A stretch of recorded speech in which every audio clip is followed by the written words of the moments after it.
All right, pilots, thank you for your patience. These are your top 3 and 4-inch props. Pilots, give me a thumbs up if you are ready. Pilots, arm your quads as we go live on the tone in less than 5.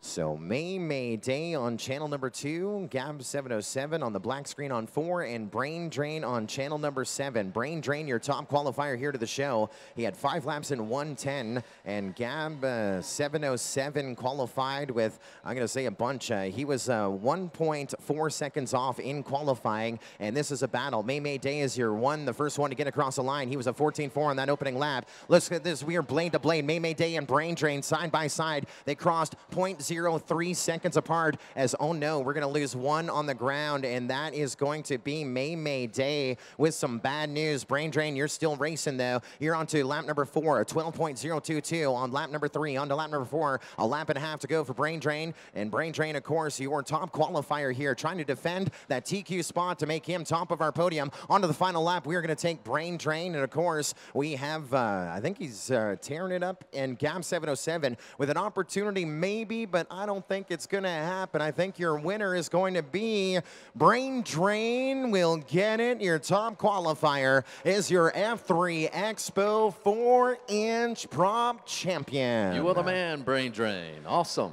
Finishing in the 2, we go to the Northland of Canada, Gab 707, your reserve champion, and joining them on the podium as well, our pilot from Armaton, May Day as well. Your top 3 pilots with 2 more races to go. What did you guys think of that, huh? Kids, if you're paying attention, Brain Drain flies 40 batteries a day. That's what gets you winning, right? Stick time. Wow, that was insane. That was intense. Brain Drain with a 12.022 out there. It was a tight race. Unfortunately, he had a wreck. Who was tight neck and neck with Brain Drain? Was that? That was May Day, and May Day, he crashed on lap number 3. It happened right around our air views hairpin turn. You know, we look at all these flags, and you called it a technical course, and I kind of went, I kind of touched my nose a little bit. This is actually a flowing course, and this is the biggest thing with FPV pilots, and this is why I have a job. That's why F3Expo flew me from Canada, is because I'm not a racer. Yeah. You know, the big joke is, do you even race, bro? The answer is no, until I get my Hobby King Quantum Imp in the air. I've never raced, but Supercross was designed by a guy who never rode a motorbike, right? Yeah. So here is the thing that I bring to the party is I've seen these fly, I see what happens, and I run races. Sure. So FPV racers want one thing, but I know what they really want. Yeah. So you say technical. Now, when we looked at qualifying in our 4-inch and our 5-inch class, and we're going on 5 laps, over half of our field did all 5 laps. Oh, yeah. You know what that means? That means? Not technical. Yeah. We do have some technical sections, but they're not overly technical. I would say technical based on the aptitude. You know, these guys have experience, right? They are experienced, but we had beginners out here. Look at Stoney, who came all the way in from South Africa, and, you know, he was out there, and he was doing those 15, 16-second laps. He did good. Stoney finished almost every single lap. Now, here's what a technical course is. Tell me. Every other race in the world, other than ones in Canada and F3Expo. Am I crazy? Yeah, you're crazy. No. No. Look at your aerial GP gates, your multi-GP gates. Look at what you guys are using at DRC. Right. You're using those air gates that are 6 foot wide and 6 foot high. Right. Now look at what we're featuring here at F3Expo. Oh, yeah, these air gates are very big. Yeah. We are using gates that are 12 foot wide, 14 foot high. We have sweeping turns. It looks technical. You have to know what you're doing. You can't just pick up a quad and make our A-main. But it's sweeping, and it's not going to eliminate. There are no jaws of death out there. Not too bad, but I mean, a lot of turns, you know, fitting into a small square. You did real good. I mean, I would say that in comparison to an outdoor track, I would say it's technical. That's really what I'm trying to say. We are in a space that's 120 by 180, okay? Correct. And what we want to do now, here's the other thing. So every FPV racer in the world wants technical, right?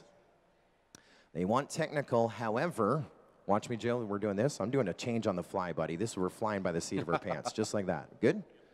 Thank you. Joe Estes, my partner, making me look like a hero. Thank you, Joe. So when we go out, when we go outdoors, we do the same thing on a larger scale. But every Longer FPV straightaways, racer, right? if you wanted something in here that's a little safer, you're going to have an oval. What would happen? What all the masters of freestyle would do, they go, Yeah. I'm going to a park. Right. So we have to make it Exactly. interesting, Oh, yeah. right? Oh, yeah. So we had to have a nice accommodation, but this space is 20,000 square feet. Not a bad size. F3Expo went way out and is covered in net. You can't see it on your screens on It FPVLive.tv. is about 3 times the size of anybody else have been doing indoors, I think. I mean, based on what I've seen, both live stream or pre-recorded. So. I have all 3 pilots checked in and video across the board. We'll get things underway with our second last race of the afternoon, 5-inch props A main. So yeah, I mean, it's really, we had to battle. We had so many things to get through, but we had to get the best of both worlds. We wanted to be a little bit of technical, but not too much. So Correct. You look at every other race, you got crossovers, you got guys throwing grenades at FP, because that's what people want to see. That'd be cool. FPV pilots think, everyone came to see the wreck, right? We didn't, you know who didn't want to see a wreck? May Day did not want to see a wreck. Right. When he was down there, he was racing right with Brain Drain. He goes down on lap number 3. He didn't want a wreck. No. So why would you as a race organizer make that happen? Don't want to do that. Exactly. No. Yep. So there we are. Give them the what, tight races. Give them not what they think they want. Give them what they want. And we have set the stage for another great race. Second last one of the afternoon. Let's do it. On your screens, Ockbots, the guy who's worked from the bottom to the top 3 on channel number 2.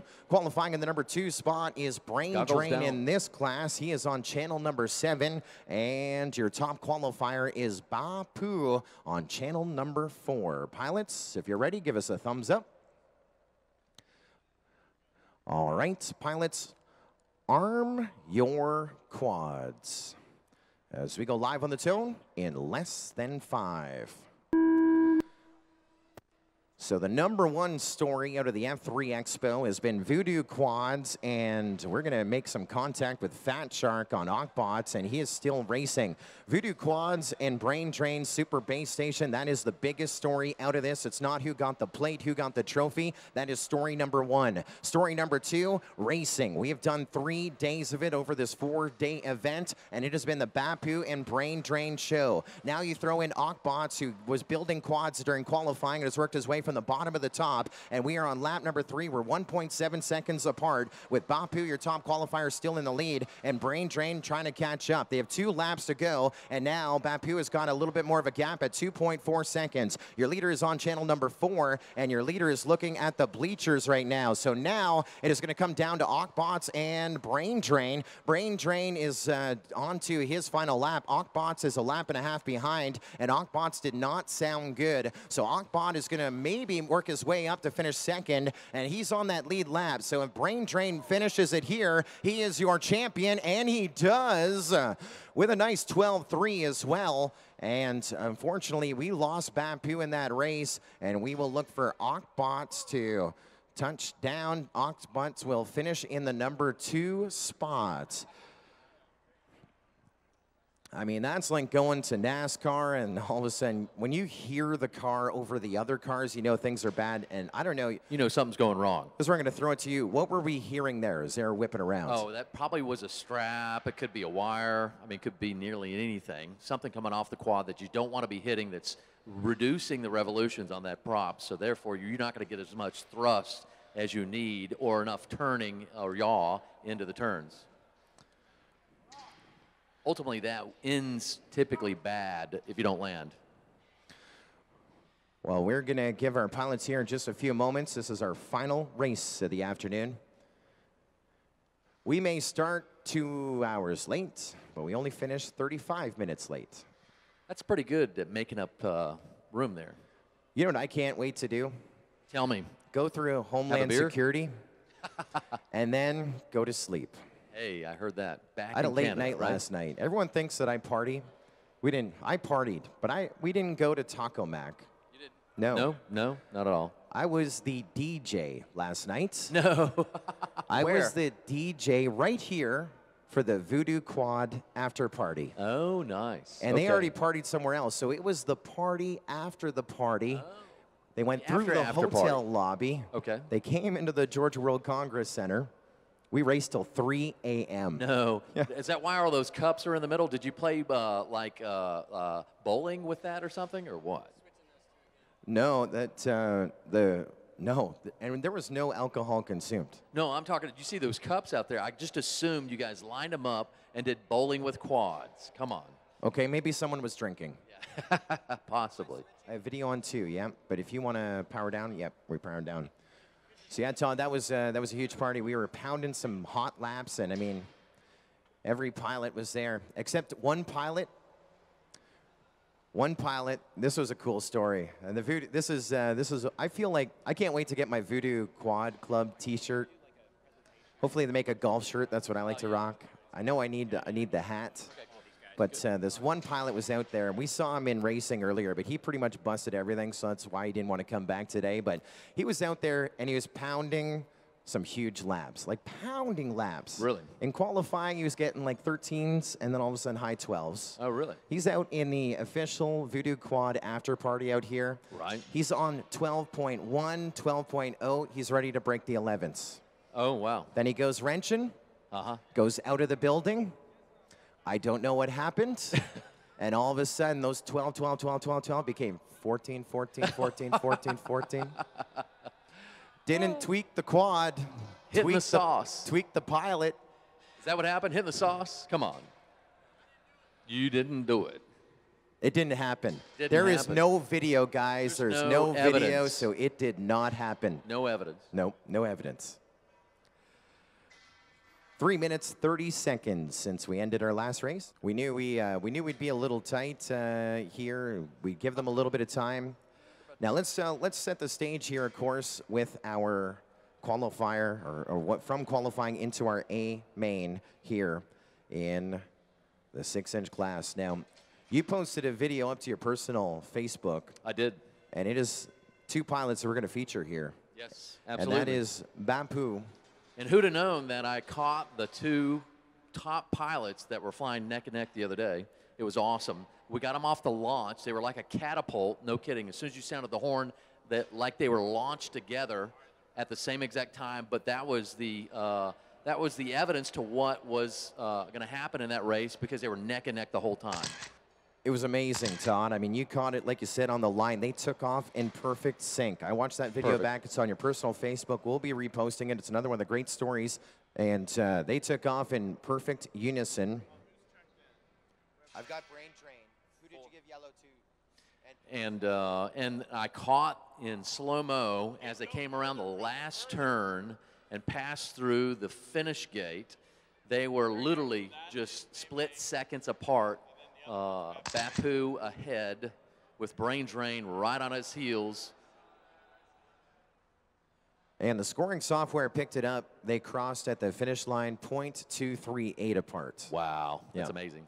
But amazing video, and I'm going to steal it. Yeah, go ahead. I'll put it's the team DRC in the bottom. There you go. Thank you. Give I'm us a little stitch shout them out. together. I'm going to put the actual, I'll find the race in the actual results and just show the results, because we have video and down to the 1,000th of a second results. So it did happen. Yes, it did. And that was absolutely spectacular. And you know what? That was a precursor to what we're about to see in mere moments. Race number 19. The last race of F3Expo. Get ready, guys. All the struggle, the journey, the miles, the plane tickets, the climbing through the rafters, those nights that ended at 2, and the after party that ended at 3. It all comes down to this. And that dude that's watching online is going to love this. Goggles on, thumbs up. We got 2, 3. All right, pilots, arm your quads as we go live on the tone in less than 5.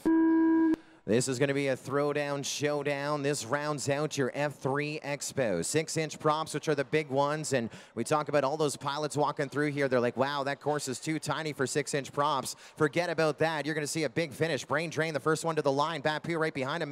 Day right behind him. 1.7 between first and second. Drop another 0.3 of a second back. And that is how tight it is. We're just short of 2 seconds on lap number 1. On to lap number 2, we take Brain Drain. A 12.119 that time around. We're seeing a battle for the 2 right now between Bapu Bapu and May Day. They're 0.4 of a second apart. Brain Drain is on 7 on your screen. May Day is on 2, and Bapu is on 4. Brain Drain still your leader now after laps 1, 2, and 3, and 11.911 that time around. Bapu in the 2, gapped from 3rd and 4.2 seconds back off of our leader. A 12.7 the last time around for Bapu, man. 2 of the best pilots, the best, 2 of the best, forget the of, the best 2 pilots in the world battling it out here onto their final lap. Who is going to be the first one to the line? Will it be Brain Drain? I believe it is. 5 laps, 1:02 with an 11 line. One of those 5. Your reserve champion is Bapu. And down on the ground, 3rd on our podium is May Day. And for the only time in this building, Brain Drain,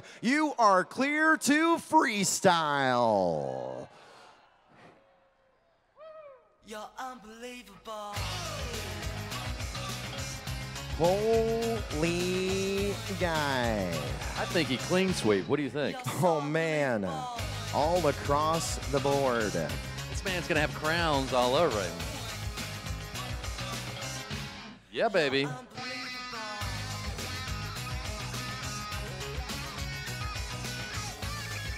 Again, the moral of this story is 40 batteries a day. 40 batteries a day, and a super station like he pioneered and Voodoo Quad is built as well. 10-4 on that one. He's got the right equipment and he's got the right amount of stick time. That results in a winner. Winner, FPV racing winner, and that is where we come to an end.